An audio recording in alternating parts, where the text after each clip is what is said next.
Pushpa 2 December 5న విడుదల కాబోతోంది. Allu Arjun promotion కార్యక్రమాల్ని తన భుజాన వేసుకున్నాడు. క్షణం తీరిక లేకుండా పాట్నా, చెన్నై, కొచ్చి, ముంబై అంటూ తిరుగుతూనే ఉన్నాడు. ఇక హైదరాబాద్లో గ్రాండ్ ఈవెంట్ ఏర్పాటు చేస్తున్నారు.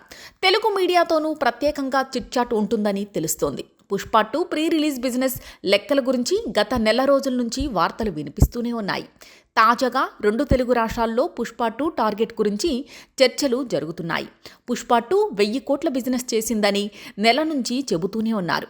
పీఆర్ టీం నుంచి కూడా లీకులు వస్తూనే ఉన్నాయి. చివరకు బన్నీని బాలయ్య కూడా తన అన్స్టాపబుల్ షోలో 1000 కోట్ల గురించి ప్రస్తావించాడు. 1000 కోట్లు అనే మాట బన్నీ చెప్పలేదు, కానీ ఇంతవరకు తెలుగు సినిమాల్లో హయ్యెస్ట్ ఇదే అని అన్నాడు. 1000 కోట్ల మాట అయితే నిర్మాతలు కూడా చెప్పడం లేదు. అటు ఇటుగా ఉంటుందని మైత్రి నిర్మాతలు ఓసారి స్టేజ్ మీద చెప్పారు. నాన్ థియేట్రికల్గా అయితే 400 కోట్లకు పైగానే వచ్చిందని చెప్పారు. థియేట్రికల్గా ఎంత రన్ అవుతుంది, ఎంత బిజినెస్ చేస్తుంది, లాభాన్ని తెచ్చిపెడుతుందా, నష్టాన్ని మిగులుస్తుందా అన్న దాన్ని బట్టి 1000 కోట్ల మార్క్ చేసుకోవచ్చు. ఇప్పటి వరకు అయితే తెలుగులో 215 కోట్ల టార్గెట్తో పుష్ప 2 దిగుతోందని టాక్. ఈ మూవీ 2 తెలుగు రాష్ట్రాల్లో 215 కోట్ల షేర్ రాబట్టాల్సి ఉంటుందట. అప్పుడే బ్రేక్ ఈవెన్ అవుతుందని చెబుతున్నారు. RRR, బాహుబలి రేంజ్లో పుష్ప 2కి టార్గెట్ ఉంది.